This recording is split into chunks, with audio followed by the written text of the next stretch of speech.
إن الحمد لله نحمده ونستعينه ونستغفره ونعوذ بالله من شرور أنفسنا ومن سيئات أعمالنا من يهده الله فلا مضل له ومن يضلل فلا هادي له وأشهد أن لا إله إلا الله وحده لا شريك له وأشهد أن محمدا عبده ورسوله يا أيها الذين آمنوا اتقوا الله حق تقاته ولا تموتن إلا وأنتم مسلمون يا أيها الناس اتقوا ربكم الذي خلقكم من نفس واحدة وخلق منها زوجها وبث منهما رجالا كثيرا ونساء واتقوا الله الذي تساءلون به والأرحام إن الله كان عليكم رقيبا يا أيها الذين آمنوا اتقوا الله وقولوا قولا سديدا يصلح لكم أعمالكم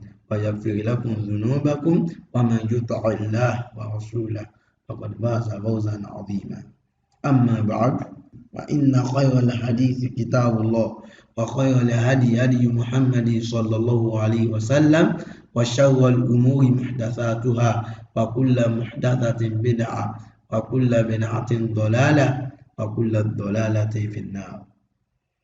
السلام عليكم ورحمة الله وبركاته. Akí gbogbo mùsùlùmí ibikíbi tí ẹ bá ti ń gbọ́ wa.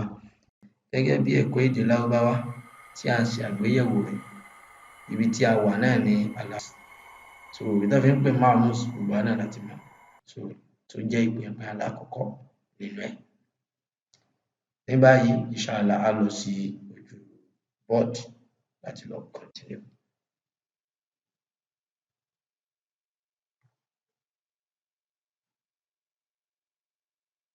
Náà, a ní láti pa ojú pátákó rẹ̀. So ibi báyìí ni àkọ́dé ní last time. So a máa parí láti lè ráyè kọ àwọn nǹkan mìíràn tí a fẹ́ kọ. A dẹ̀ fẹ́ ká máa kọ́ bí a ṣe ń kọ́ yìí. A ní mọ ìgbà tí ọwọ́ tiwa náà ó padà máa dán díẹ̀díẹ̀, inshallah.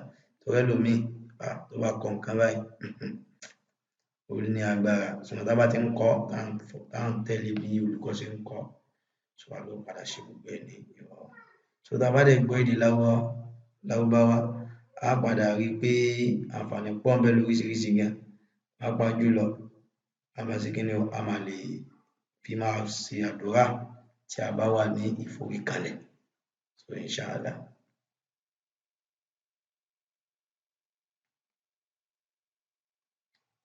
So tí ẹ bá gbàgbé, gẹ́gẹ́ bí àwọn ẹ̀kọ́ tí a ti kọ́ síwájú, gẹ́gẹ́ bí àwọn previous one, a jẹ́ kó yé wa pé a máa mú fi'lu amri látara fi'lu mudari ìran ènìyàn mẹ́fà tí a dojúkọ ẹ̀dá ń bá wọn sọ̀rọ̀. So fi'lu af'alul amri tá fẹ́ máa mú wá ìsìn látara àwọn èèyàn mẹ́fà yìí láti máa mú. So tá bá ti mú látara wọn, yóò máa simple fún wa. Báwa náà lè work towards tó bá jọ irú ẹ̀, ká náà dẹ̀ lè get answer yẹn, ká dẹ̀ lè tú, inshallah. So a fẹ́ mú fi'lu amri ọkùnrin kan tí a dojúkọ wá. A kọ́kọ́ lọ mú fi'lu mudari ọkùnrin kan tí a dojúkọ wá. So àwa ló yẹ kí n máa bí o, ló yẹ kí ẹ máa dá wa lóhùn.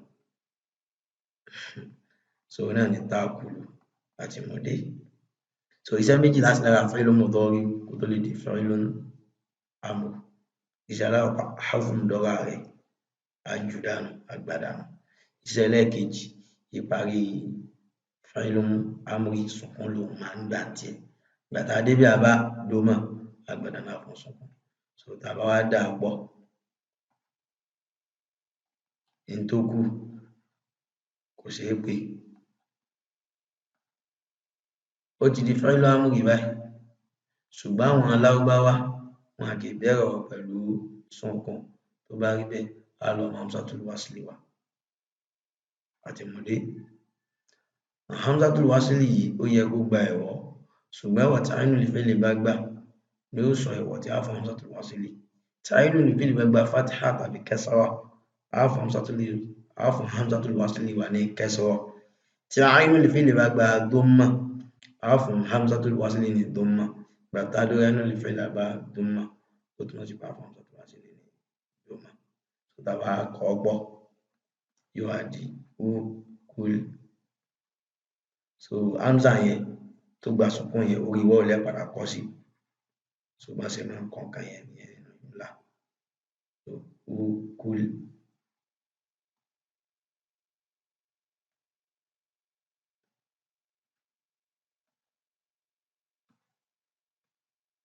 Ó kúl jẹ́ ọkùnrin tí mo dojúkọ yìí jẹ́.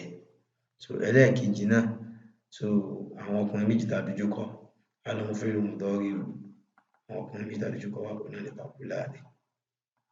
So a ti mọ gbogbo kíní yìí síwájú, so tá a bá ní kákà máa kọlọ ká má ṣàlàyé ẹni tó bá jẹ́ sí pé ìgbà tó ń join wa ìbí báyìí ni kò ní yé, ó dẹ̀ lè wò bóyá kí ni wọ́n ń ṣe yìí. Ṣùgbọ́n tá a bá ti lọ àwọn previous lessons inshallah gbogbo workings yẹn láti ṣe rẹ̀. So àti mo dé iṣẹ́ méjì láṣẹ lára fẹ́lú mùdọ́rí kó tó lè fẹ́lú amúrú inshallah bá fún dára àgbàdà náà. Iṣẹ́ ẹlẹ́ẹ̀kejì wà rí fẹ́lú amúrú ìṣọ̀kan ní máa ń gbà àdébí abákẹ́sọ̀ àgbàdà náà fún ìṣọ̀kan. So tá a bá dà pọ̀ tó kù kò ṣe pé ó ti di fẹ́lú amúrú ìbáyìí, ṣùgbọ́n àwọn lábáwọn kì bẹ́rọ̀ pẹ̀lú sùnkún tó bá rí alọ́mọ hamzatul wasli wa. Hamzatul wasli yẹ kó gba ẹ̀wọ̀, ṣùgbọ́n ẹ̀wọ̀ tí ainul fili bá gbà ní ó sọ ẹ̀wọ̀ tí a fún hamzatul wasli. Tí ainul fili bá gba fatiha tàbí kẹsọ̀rọ̀ a fún hamzatul wasli wa ní kẹsọ̀rọ̀. Ainul fili bá gba doma a fún hamzatul wasli ní doma adó ainul fili àbá doma ó túnmọ̀ sí pé a fún hamzatul wasli ní doma. So tá a bá dà pọ̀ yóò wá di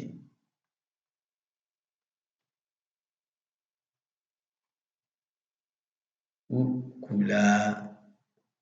So ẹ lè sọ bẹ́ẹ̀ ní èdè Lárúbáwá.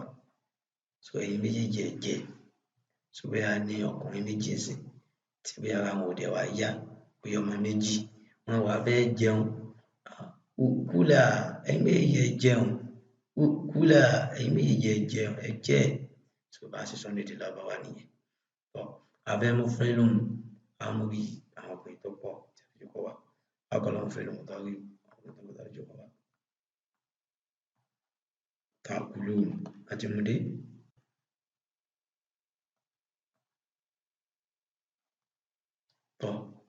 Iṣẹ́ méjì láṣẹ lára rẹ̀, iṣẹ́ alákọ̀ọ́kọ́ àgbàdà iṣẹ́ ẹlẹ́ẹ̀kejì wáyé fẹ́lú amúrú ìṣọ̀kan ní máa ń gbà débi abá fatiha àgbàdà náà fún ìṣọ̀kan. Bàbá dàpọ̀ ní tó kù kò ṣeé pé ní tó jámọ́ sọ pé kò ṣeé pé onípa àwọn lábáwò kì bẹ́rọ̀ pẹ̀lú sùnkún o. So tó bá rí bí a lọ mú hamzatul wasli wa àti múdé. So a fún ní ẹ̀wọ̀ ọdún máa báyìí. So gbẹ́ náà láti ṣàlàyé síwájú. So tá a bá dàpọ̀ yá di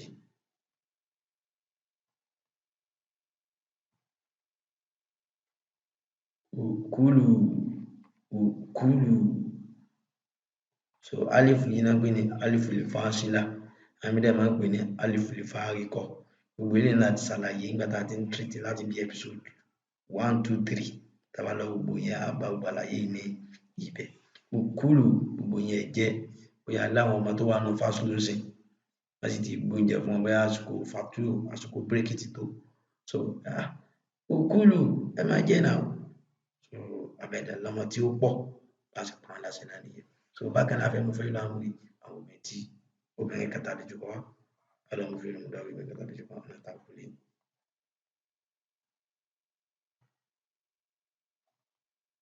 Àti múdé iṣẹ́ méjì láṣẹ lára rẹ̀ àgbàdà náà ìgbà ìfẹ́lú amúrú ìṣọ̀kan.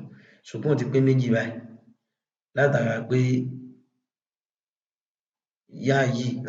yá yìí sùnkún ni nùnù náà sùnkún ni tó bá rí bẹ́ẹ̀ àgbà nùnù dànù. So àwọn àlàyé yẹn ó yẹ kí n ṣe níbi tàkùlá ní tí mo ṣe yìí ó sì yẹ kí n ṣe níbi tàkùlú náà tí mo wọ́ọ̀kì yìí náà. So n tó máa fi gbá wọn nùnù yẹn dànù yányán nìyẹn. Ṣùgbọ́n kò sí problem àti ṣàlàyé rẹ̀ síwájú náà tẹ́lẹ̀. So tá a bá dàpọ̀ n tó kù kò ṣe pé.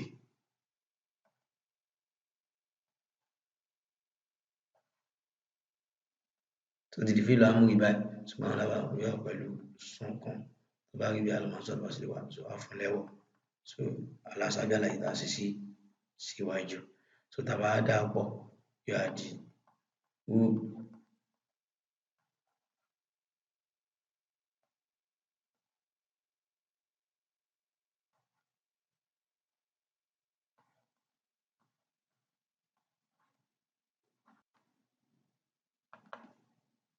ukuli ònìyàn mẹ́yẹn tọ́ àwọn obìnrin méjì so adẹ̀ láwọn obìnrin méjì yìí náà tẹ́bà gbàgbé ó lè jọkùnrin kan àti obìnrin kan so tàkùlánì náà ni gbátà àwọn mọ̀dọ́rí iṣẹ́ méjì láṣẹ lára tó lè di fẹ́ lónìí àmọ́ iṣẹ́ aláwọ̀kọ́ ọkùnrin àgbàdà iṣẹ́ ẹlẹ́ẹ̀kejì wà ìbílẹ̀ mùsùlùmí náà gbà àdébí apá kẹsọ̀ ọ̀nà àbùsùn ṣùgbọ́n ti pé méjì báyìí látara gbá lè fún ọdí yìí sọ̀kún ni nínú náà sọ̀kún ni so bó sì jẹ́ sọ̀kún yìí ànífẹ́ rí méjèèjì pé so àyàfi ká gbá nínú dànù àwọn àdàpọ̀ ètò kù kò sí pé ó ti di fílò amúgi báyìí ṣùgbọ́n àwọn alábàáwọn kìí wà pẹ̀lú sọ̀kún báyìí alámọ̀ sọ̀rọ̀ sí lọ àwọn tó wá sí yẹ gbogbo ẹ̀wọ̀ sí ọ̀rọ̀ náà ti mẹ̀wọ̀ tí a máa fún gbogbo yìí báyìí so ẹ jẹ́ ká máa kọ́ sínú ó ti wà òkúlà ọ̀nà nìyẹn tọ́ ó lè jò bí nǹkan tọkùnrin kan lẹ́ ń paláṣẹ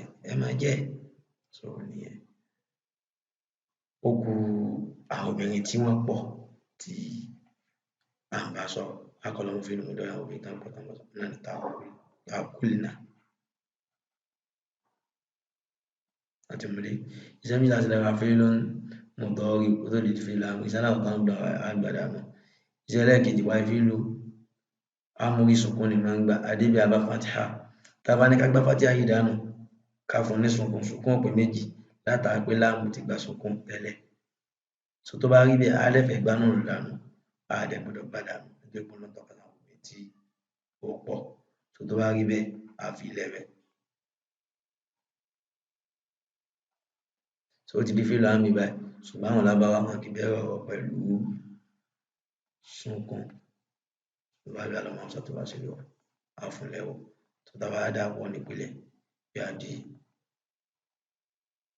so bá ṣe kọ́ náà mo ṣe ń kọ́ yìí o nítorí pé ìpẹ́sẹ̀ máa ń kọ́ nìyẹn tí àbá tó bá ṣẹlẹ̀ bẹ́yẹn òkúlìnà ẹ̀yọ́ bẹ́ẹ̀ tí mo dojú kọ yìí ẹ̀ máa jẹ́ so a sì make sure pé kò sí ọkùnrin láàrin wọn ẹ̀ tó bá ń take note bá ṣe ṣàlàyé bọ̀ tọ́kìn bá ti lè wà láàrin wọn òkúlù ní àmàlò so ká tó wá máa lọ àlàyé kan wà tó wà very very important tó yẹ kí ni o tó yẹ kí a ṣe so ohun gangan ló sì pọ̀ jù táwọn èèyàn máa ń lo látàtàbà lọ́nà Quran òun láàrí lọ́pọ̀lọpọ̀ ṣùgbọ́n tó jẹ́ kí n kọ́kọ́ wọn eléyìí ní pé kó má fi lè da bá a ṣe ń sọ ọ́ bọ̀ kó má fi lè dàrú tó tẹ́ bá lọ wo episode bóyá bí 2 àbí 3 àṣàlàyé kankan bẹ́ẹ̀ tá à ń pè ní episode 1 rather tá à ń pè ní Hamzatul Mukhaffafa Hamza kan wà tó já sí pé àwọn Lárúbáwá máa ń gbà dànù lè kẹ́sọ̀ tó lè ṣe máa nígbà tá a wo bí àwọn Lárúbáwá ṣe máa ń sọ èdè wọn tán sì máa ń lò ní gbogbo ìgbà ẹgbọ́n máa ń gbà dànù so Hamza yẹn kí ló fà wọ́n máa ń fojú pé kò strong ó wà lára àwọn aráàfi aláwọn wọ́n máa ń fẹ́ fi wò òun náà gbà mí wọ́n wà fẹ́ lé gún setting pé máa lọ so ìlú wa ṣẹlẹ̀ bí fíìlù tá a mú wáyé ẹgbẹ́ tá a wá wò sí dáadáa ẹgbẹ́ gbà tá a wọ́ọ̀kì ẹ̀ tán tá a yọṣẹ́ tá a máa ń ṣe iṣẹ́ méjì tá a máa ń ṣe tó kú nìyí tàbí ní kò ṣe pé tọ́ so tí lábáwá bá wá dé wọ́n wá wò pé Hamza tẹ́lẹ̀ tó ti fẹ́ kú kí ló ń ṣe ń bíbà wọ́n kàn máa lè dànù ni gbà bá ti lè dànù báyìí yóò kàn kú kúlì ẹjọba lọ́wọ́ ní Quran ẹgbẹ́ kúlì yẹn lẹ́ẹ̀ máa bá ń bẹ kúlì so ẹ̀rí ń bẹ kúlì jẹ́ so kúlì àlelò yẹn náà so a sì lè lo kúlì a sì lo kúlì mẹ́ta bá wò pé wo ló rọrùn jù tó sì dùn lẹ́nu ẹgbẹ́ kúlì náà ni so pọ̀ ní pátábà lọ wò ó bákan náà bá lọ irú tàbùlánì náà sì òun náà máa jẹ́ kí ni o ẹ jẹ́ ká kó náà báyìí kò fi lè yé wa dáadáa ẹ̀rí bó ti gbà sókàn báyìí bàtà wọ́ọ̀kì ẹ̀ta so òun náà alẹ́ àmsá ìdánù òun náà ó jẹ́ kí ni o kùlà so ìyẹn ni Allah subhanahu wa ta'ala máa ń lò fún ànábì Adam àti ìyàwó rẹ̀ tó ti ń sìn nígbà tá a wà ní ọgbà àlùjánnà jọ́ kìíní àná. So kí ni Allah subhanahu wa ta'ala sọ fún wa nù pàtàkì lónìí Qur'an láwọn àyè tó pọ̀ nù Qur'an. Allah subhanahu wa ta'ala sọ bẹ́ẹ̀ pé kí ni o a'udhu billahi minash shaitanir rajim pé wa kula minha haythu shi'tuma wa la taqraba hadhihi shajara. So kí la fẹ́ lò bẹ́ẹ̀ wa kula minha gbàgbá aláàdá wọn sínú ọgbà àlùjánnà aláwa ní wa kula minha ẹ máa jẹ nínú àwọn nǹkan tí a fi ṣe ọ̀ṣọ́ sínú àlùjánnà àwọn nǹkan tó wà ńbẹ̀ ẹ máa jẹ nínú ẹ̀ àmọ́ igi yìí o ẹ má débẹ̀. Ẹ ti rí n tá a fẹ́ lò bẹ́ẹ̀ tó gbé adébẹ̀ ní kúlà. So àwa náà ti ń gbé ìlàbára díẹ̀díẹ̀ nìyẹn. So tá a bá ti ń jára mọ́ ká tó rí bí oṣù mélòó kan sí a máa kó inshallah. So bákan náà so àwọn náà yẹ kó ti máa ṣàtòkù bẹ́ẹ̀ yẹn ìwé ẹlẹ́kẹta yìí náà ń sìn òun náà máa jẹ́ kúlù aláàánà lónú Qur'an kúlù tàtàlà sọ pa àwọn Bani Isra'il nínú Suratul Baqarah aláàánà sọ pé kí ni o. وَإِذْ قُلْنَا ادْخُلُوا هَٰذِهِ الْقَرْيَةَ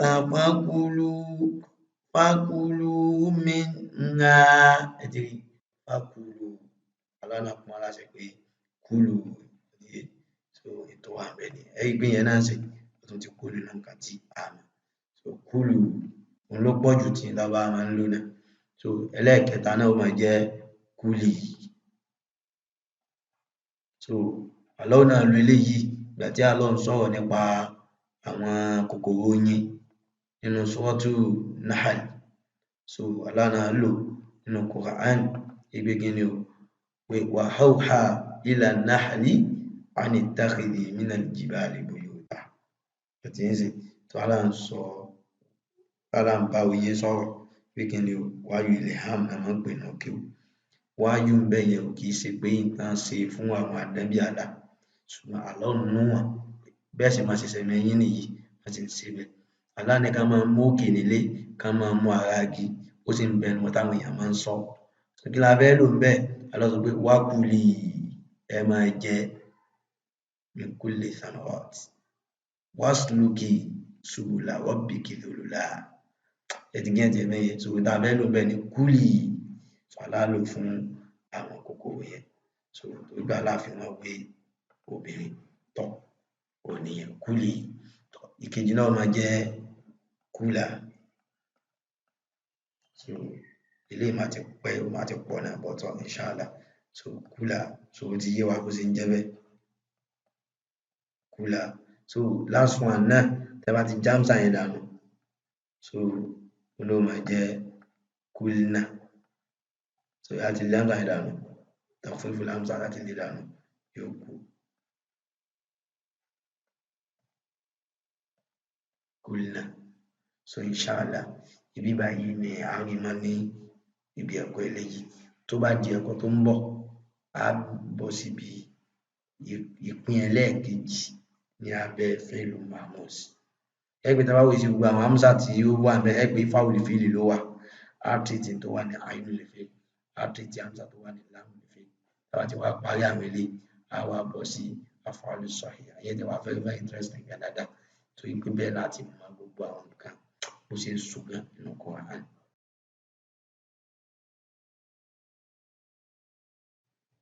Ibi báyìí ni a ti dúró ní òní tó bá di ilé ẹ̀kọ́ bákan náà tí a bá ní àwọn anything tá a fẹ́ sọ ní comment section ní YouTube so a lè kàn sí wa ńbẹ̀ tá a bá béèrè ní ìbéèrè á dá wa lóhùn bí a ṣe ní ìkápá mọ́ so bákan náà tí a bá nífẹ̀ẹ́ sí láti darapọ̀ ní Facebook àbí ní Telegram àbí ní WhatsApp pẹ̀lú àwọn ọmọ akẹ́kọ̀ọ́ tó kù àti àwọn ẹ̀kọ́ tó ti ṣáwájú inshallah so a tún kàn sí yín bẹ̀ náà gẹ́gẹ́ bí àwọn ọmọ akẹ́kọ̀ọ́ tí wọ́n wà ní gbogbo jákèjádò àgbáyé pàápàá jùlọ níbi tí ọmọ Yorùbá bá wà.